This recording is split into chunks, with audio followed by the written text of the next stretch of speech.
Know that the time is coming when we are going to be experiencing the exact things that was presented to the Jewish nation at that time. And now for some of you, maybe this may be a new teaching, but we're going to go through the book of Esther, starting with chapter 1 and just excerpts from it all the way through. But, this is a book that God has never mentioned, but you can see the hand of God working in it. And it's only through the providences of God that the Jewish nation survived this time of Earth's history. In chapter 1, the king threw a feast, a party, and he drank too much. And he got drunk, and in the process, he called for the queen, Queen Vashti, to come before the group of people that he had invited to show her beauty. He wanted to show her off, so he wanted her to come. And she knew the condition of her husband. She also knew that he would never have made that request if he had been sober. She had his best interest in mind because she knew the next day when he realized what he had asked her to do that he would have regretted it. So she refused to do it. And when she refused to do that, the advisors of the king came up with a plan. You got to get rid of this queen. Once the rest of the kingdom finds out that she refused an order of the king, all the women are going to do the same thing to us. And Queen Vashti was an honorable woman. She had her husband's best interest in mind, but the advisors of the king carried the weight. And once he wrote the decree that she will never again come before the king, and then it was sealed, that was the Medes and Persians, and the law could never be changed. Once it was signed, it became law, and according to their beliefs, according to their laws, that law could never be changed. So King Vashti then was banished from the king's house. And in chapter 2, the first verse, it says that the king remembered Queen Vashti. So he was regretting what he had done to her. And in order to, but he couldn't be changed.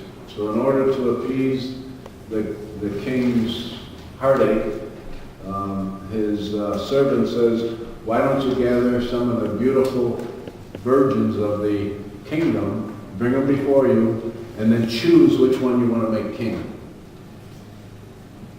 And this story has four major people playing the roles. It's the king, Esther, Mordecai, which is Esther's uncle, who raised her, her parents, so she was an orphan, and then Haman.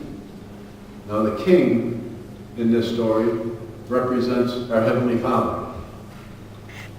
Esther represents Jesus. Mordecai represents the people of God, and Haman represents the enemy or the devil. Okay, so keep that in mind as we go through this.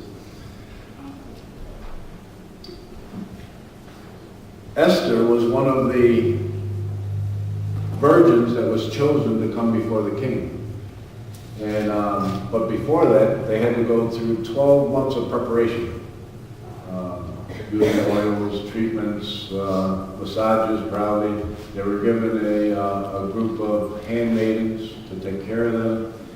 And when Esther entered into the palace,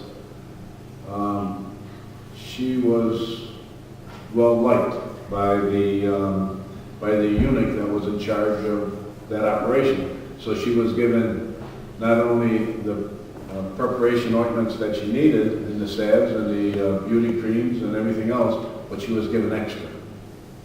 And she was not only given all the extra stuff, but she had the best room in the place. The eunuch made sure that she had the best room. And when it came time after the 12 months, every girl then came before the king, one at a time. When Esther came, she didn't ask for anything extra, only what her eunuch friend advised her to wear, to take, and so on.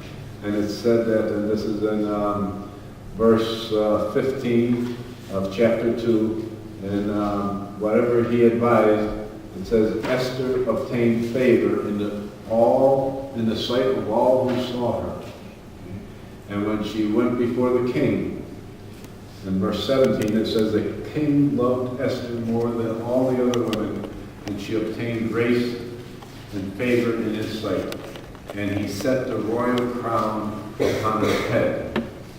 So he made her king, loved her very much, and at the same time, her uncle sat by the king's gate outside the palace, and he overheard a plot to kill the king. So he made that known to Esther. Esther made it known to the king, and after the investigation, they found it to be true, and they killed the two men that were plotting against him. In chapter 3 now, Haman enters the story, and he was chosen to be second in command. The king gave him much authority, and so much authority that there was even a decree went forth that whenever Haman comes forward, or comes out, or goes, rides down the street, you are to bow before him. Mordecai, being a Jew, and if you remember the story about the 3 Hebrew boys who would not bow before the image that King Nebuchadnezzar set up, well, neither would Mordecai bow before Haman, who was a human being. And he only would bow before his God in prayer. So this infuriated Haman. And so much that he went to the king and said, you know, there's a people, and we're going to pick it up in verse 8 of chapter 3, said there is a certain people scattered and dispersed among the people of the provinces in your kingdom. Their laws are different than ours. And they do not keep the king's laws. Therefore it is not fitting for the king to let them remain. And if it pleases the king, let a decree be written that they be destroyed. And the king said, you know, it's a good idea. If they don't obey my laws, let's destroy them. Here's my signature. Take it, make the law, seal it, and it can never be changed. So the decree went forth.